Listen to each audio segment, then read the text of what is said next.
When I questioned why her Instagram bio still claimed she was unattached, she called me overly emotional. She said, "Chill, it boosts my likes." So, I shared one of our engagement pictures with the caption, "She's unattached now," and signed off. My phone blew up with 83 missed calls. Let her deal with the comments herself. I never imagined I'd be the one airing relationship drama on Reddit, but here I am. They say looking back brings clarity, and now I see the warning signs were glaring, but I was too charmed by their vivid hue. I met Sophia at a friend's birthday bash 3 years ago. She was captivating, tall, poised, with an aura that drew everyone in. We clicked instantly, swapping numbers that night and texting until dawn. Our first date was a 12-hour city adventure, and within weeks we were a couple. Sophia was an aspiring lifestyle influencer with a growing Instagram presence. About 15K followers when we met. She shared daily fashion posts, sponsored links, and snippets of her life. I was fine appearing in her content. I was proud to be hers and supported her dreams. 6 months ago, after 2.5 years together, I proposed during a quiet coastal getaway. Just us, a deserted beach, and a sunset. She said yes instantly, tears in her eyes as I placed the ring on her finger. Felt perfect. A passerby snapped photos of the moment, which I thought was romantic then. Now, I realized she'd already eyed the ideal backdrop for her post. The engagement announcement exploded, earning nearly 30K likes, her biggest post ever. Her followers surged by thousands overnight. Suddenly, brands, wedding venues, jewelers, planners, were pitching collaborations, eager to join our story. Our relationship always had a public side through her social media, but post-proposal it changed.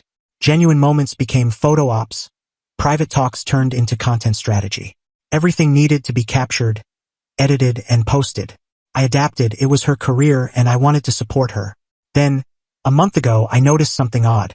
Her Instagram bio still read, "Unattached." I assumed it was a mistake.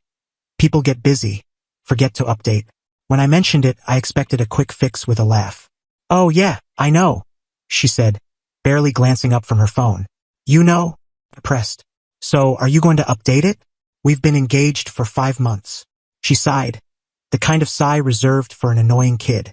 "It's not a big deal. The unattached vibe fits my brand. It's what my audience likes." I paused, processing. "But you're not unattached. You're engaged to me. It feels strange that you're still presenting yourself as available online." "You're being too emotional," she said, giving me that look she uses when she thinks I'm overreacting. "Chill. It gets me more likes. Guys engage more if they think I'm available." "Available for my fiancé?" I asked, keeping my tone light despite the sinking feeling in my gut. "It's not like I'm actually interested in anyone else," she said, eyes back on her phone. "It's just a social media tactic. It's not real." But it felt real to me. The idea of Sophia intentionally misleading her followers, encouraging men to interact by implying she was available, unsettled me. It wasn't about jealousy, it was about trust, respect, and whether our engagement held the same weight for her as it did for me. I tried raising it again a week later after reflecting. Her response was sharper. "Why are you so insecure?" she snapped. "This is my job. Do you want me to tank my engagement metrics because you're feeling possessive? I'm not hiding you. I post about you constantly." She was right, I was in her posts regularly. The boyfriend in her captions, despite the ring on her finger in many shots. Her followers would comment, "Girl, make him commit," or "When's he proposing?" She'd reply with vague, flirty responses like, "Maybe one day," or "Keeping my options open," never clarifying we were engaged. Stung, but I tried to see her side. Social media was her livelihood. Maybe I was being traditional. Maybe this was just the influencer game. Then, last weekend, we were at a rooftop bar celebrating a friend's new job. Sophia was snapping photos of everything, the cocktails, the cityscape, our group. Typical. But I noticed she was typing more than usual. Glancing over, I saw her replying to a DM from someone named Ethan. "Ethan, when are you taking me out? I promise it'll be epic." Her reply, "Haha, maybe one day. Things are messy right now, but who knows?" She caught me looking and locked her phone. "Who's Ethan?" I asked, keeping my voice even. "Just a follower," she said, brushing it off. "He comments on all my posts." "And you're telling him who knows about going out with him?" I said. She rolled her eyes. "It's called keeping them engaged, babe. It's harmless." "It doesn't feel harmless," I said quietly, mindful of our friends nearby. It feels like you're stringing him along. Does he know you're engaged? Can we not do this here? She hissed.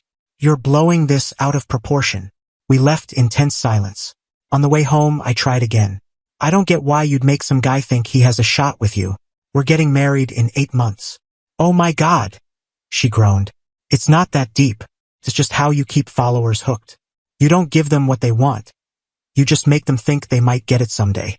So you're using the idea of being available to keep guys following you, even though you're taken? I asked. Everyone does it, she insisted. It's practically standard practice. Why are you acting like such a child about this? A child? Too emotional, insecure, possessive. The pattern was undeniable, and something in me broke. You're right, I said, suddenly calm. It's not a big deal. She looked surprised, then relieved. Exactly. I'm glad you're finally getting it. The next morning, I made breakfast as usual, kissed her goodbye as she headed to a shoot. Then I opened Instagram, something I rarely did. My account was mostly inactive. Some travel photos, a few milestones, nothing recent. The last post was 8 months old. I found one of our engagement photos Sophia had tagged me in. A stunning shot of her glowing, the ring sparkling, both of us radiating joy. I downloaded it and posted it to my account with a brief caption. After some thought, she's unattached now. Wishing her the best. Then I silenced notifications, logged out, and drove to the coast for hours, needing space to process the public choice I'd made. When I got home, Sophia's belongings were gone. My phone was a war zone. 83 missed calls, 107 texts, voicemails galore. From Sophia. What the hell? Call me now. You can't dump me on Instagram. Answer your phone. This isn't funny. My comments are exploding. Fix this. From friends. What's going on? Sophia's losing it. You okay? This doesn't seem like you. Hacked. From her sister. I get why you're upset, but maybe this wasn't the way. From my brother. About time. She was never good enough for you. I checked Instagram. My post had spread through our social circle and beyond, not viral but far more attention than my account ever got. Nearly 5,000 likes, hundreds of comments. The algorithm pushed it to Sophia's followers, then their followers, creating a snowball effect. Some cheered me, others called me childish, many demanded the tea. Sophia had posted a tearful selfie with a long caption about being blindsided by my cruel, petty actions, painting herself as the victim. But her comments were out of her control. People shared screenshots of her unattached bio, questioning if she'd been deceiving followers about her status. Others tagged guys who'd flirted in her comments for months, asking if they knew she was engaged. Her carefully curated image was unraveling. I didn't engage. Instead, I texted her once. I tried talking about this for weeks. You called me too emotional, insecure, a child. I took you at your word. Being unattached is your brand. Now it's true. No more conflict. I'll move my things out tomorrow. Handle the comments yourself. Then I blocked her number and checked into a hotel. I'd been preparing for this for weeks. After our first fight about her bio, I'd quietly researched short-term rentals, sensing we were nearing a breaking point. I'd found a place the week before but hadn't committed, hoping we'd resolve things. The morning after my post, I finalized the lease and moved in. The next day, my brother helped me pack my essentials from the apartment. It was in my name, but I couldn't stay there with the memories. Sophia was absent, likely with friends, plotting her next content move as the heartbroken party.